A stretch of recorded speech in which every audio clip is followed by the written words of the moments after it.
કરી રૂમાલ હટાવી લીધો, તેમાંથી પારેવું ઉડ્યું. એટલે મારે હવે આ ફ્લાવર્સમાંથી પારેવા બધા અને 9 દિવસ હું તમને ચણ નાખવા આવું છું બાપ. એ તમને ગવે એવા દાણા ચણી લેજો. કલાપીએ કહ્યું, એ પંખીઓ હવે સુખેથી ચણજો.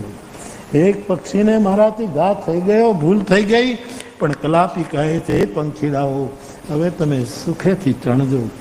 આ બધા મારા શ્રોતાઓને પારેવા એટલે પારેવા મારા અર્થ હાવ શાંત એવા પારો. આ બધા મારા પારેવા શાંત, જરાય પાંખો ન ફફડાવે, હામાં હામે ક્યારેક ક્યારેક ચાંચું મારે, એ તો બધું હોય.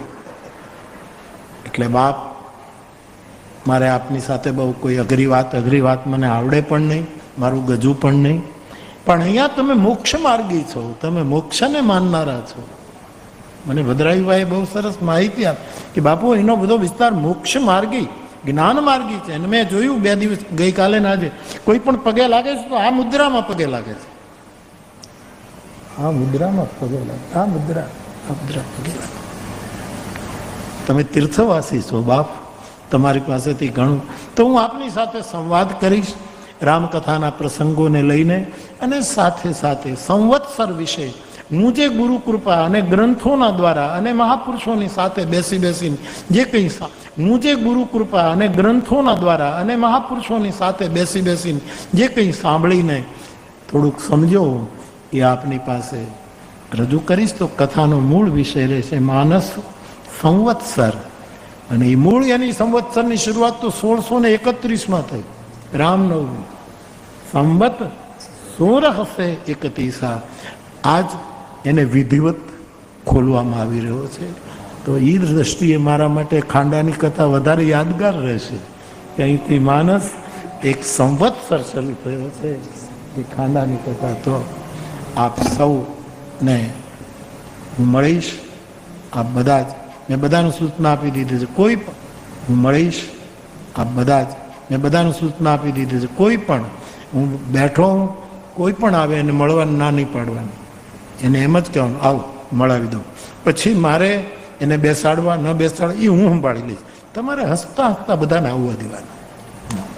આપણા જૂના હોય એ તો કોઈ જીદ કરશે જ નહીં, આવશે જ નહીં, એ તો નહીં જ આવે. આવશે તો કીધા વગર આવશે, ગમે તેમ કરીને આવશે, એ વાત જુદી છે. પરંતુ મને આ સમાજની સાથે મુખોમુખ થવા દેજો એવી મારી ઈચ્છા છે, જેથી કરીને મારે કંઈક મનોરથ હોય ને. મારો રામ જો ઝૂંપડે ફેર્યો હોય તો રામકથાના ગાયકને, અમારા કથા જગતને આ બધું કરી જ રહ્યા છે. અમારા કથા જગત બધા થઈ ગયા. એટલે અનેક રીતે આ ભૂમિ, આખો વિસ્તાર મારી દૃષ્ટિએ આદિ તીર્થવાસીની આ ભૂમિ છે. આપના માટે આ કથા છે, આપના દ્વારા જ આ કથા છે. અમેરિકાથી જગુભાઈ તો આવી ગયા વચ્ચે, બાકી આપની જ કથા છે, આપના માટે જ છે, આપની જ છે. અમેરિકાનું જે લોકશાહીનું સૂત્ર છે, government by the people, for the people, of the people. આ રામકથા વધારે અંગ્રેજી મારું નહીં હોય એટલા માટે, જેમ આનું હાર્મોનિયમ વધારે નહીં હોય એમ મારું અંગ્રેજી વધારે નહીં. તો બાપ, આપ સૌનું હૃદયથી સ્વાગત કરું છું.